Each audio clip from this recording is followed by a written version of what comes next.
guitar enthusiasts of every stripe and description. It's Steve, the OG Guitar Nut, and welcome to episode 36 of Guitar Nuts Anonymous, the pre-holiday guitar safari. Having a great holiday season. Hopefully you are as well.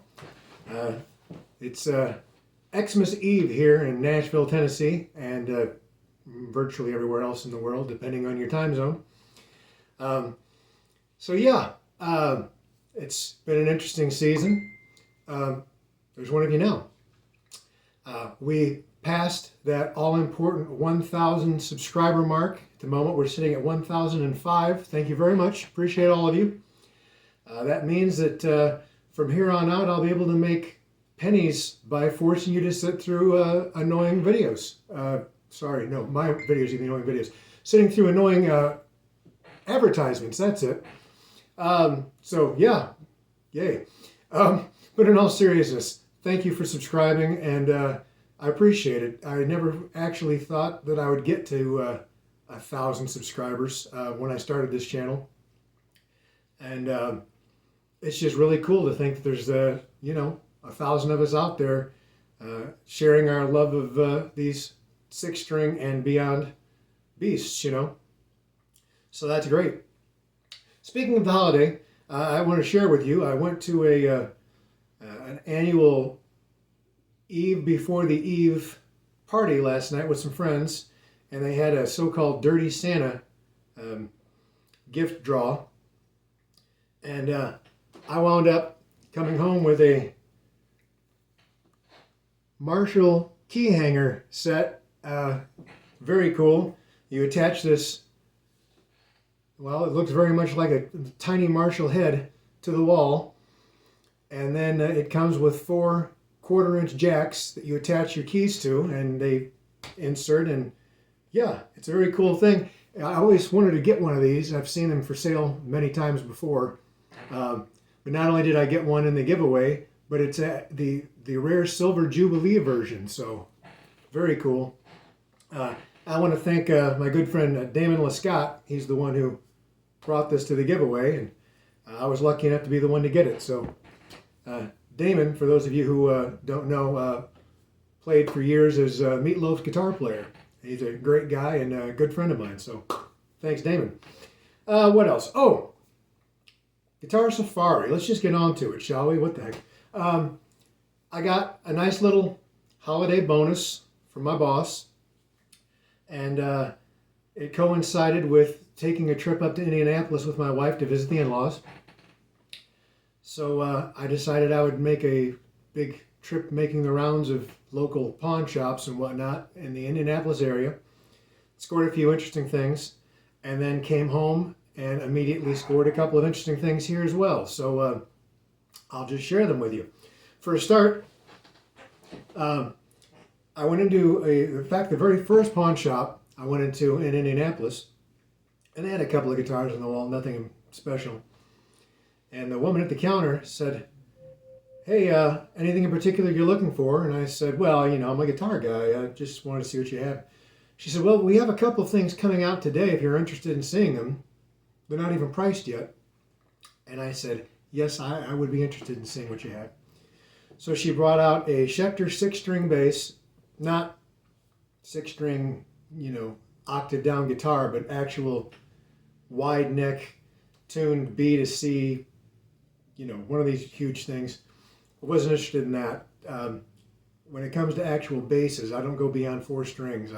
Even the 5th string just throws me off. But she did pull out this absolutely gorgeous Spector Legend Series 4-string bass with the EMG high Z pickups. It's absolute, brand new condition. Still has the plastic covering on the back cover, and the strings are even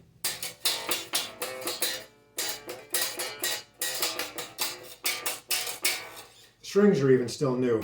So this is basically as good as just coming out of the box condition. And I said, so how much would you want for that? Because if I'm honest, I've always wanted a Spector bass.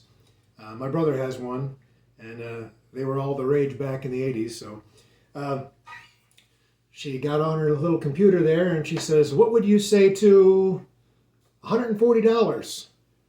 And I said, "I would say, where do I sign?" So, yeah, beautiful Spectre NS2 Legend Series, bolt-on neck, plays phenomenal, action's perfect, doesn't even need new strings. So, great pawn shop store. I went to 10 other pawn shops in Indianapolis and mostly ran into ridiculously high-priced things. In fact, literally beat up, filthy guitars that were priced for more than I could go down the street to Guitar Center and buy the brand new equivalent of for. It was just ridiculous. I don't know what they're thinking. I don't know how they make any money if they never sell anything, because nobody's going to pay ridiculous prices for beat up, filthy guitars that they could get the new thing of down the street for less. It doesn't make sense. Anyway, so I came home and happened to get on my Facebook Marketplace. One of the first things I saw was this lovely Line 6 Pod XT Live amp simulator effects unit with the power supply and the big old player's handbook. If I remember correctly, these sold for $399 new. Could have been $459, I don't remember. But regardless, these do practically everything under the sun. Super versatile. You could take this to a gig, and this could be your only amp. I mean, you can either use it with an amplifier or run direct with it. And the great thing about something like this is, even apart from its intended use with guitar, things like this find a brand new life when you use them with synthesizers and drum machines and groove boxes and all those sorts of electronic music gear. Because, interesting thing, while we guitar players care a great deal about the tone of our guitar, which can be heavily affected by something like this, a synth's tone is basically pre-baked in. So all you're doing is adding effects and tones to the existing sound of a synth or whatever. So something like this that might have fallen out of fashion with guitar players, this could be just the ticket to get a ton of amazing sounds with a synth keyboard or something. So, and you're probably wondering, what did he pay for this thing? $50. In Philadelphia, it's worth $50. Anybody out there that can jump down below and name the greatest holiday movie of all time that particular piece of dialogue comes from? Well, I don't have a prize for you, but I'll make sure you get accolades. So there's that. So Pod XT Live floorboard, very cool. Pro guitar tone on the floor, and it literally is on the floor at the moment. So last but not least, I've stated in the past my interest in multi-scale guitars, specifically 8 strings. I had a Harley Benton that, if I'm honest, it played like ass, but it was interesting and cheap. I replaced it with a Schecter that plays much better, but that I hardly ever touch, unfortunately. I think I'm going to go ahead and sell it. But saw something else that popped up on Marketplace, and it answers the age-old question of what do you get when you cross a Gibson Firebird with a aircraft carrier.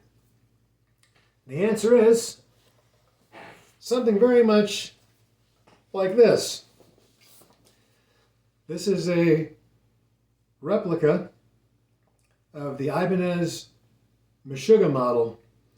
I think it's the MTF30, or you know me, I did all my research, right?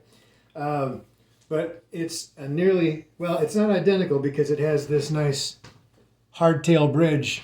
The Ibanez version has something that looks like a Floyd Rose but isn't a whammy, and it has a locking nut for reasons. I don't know.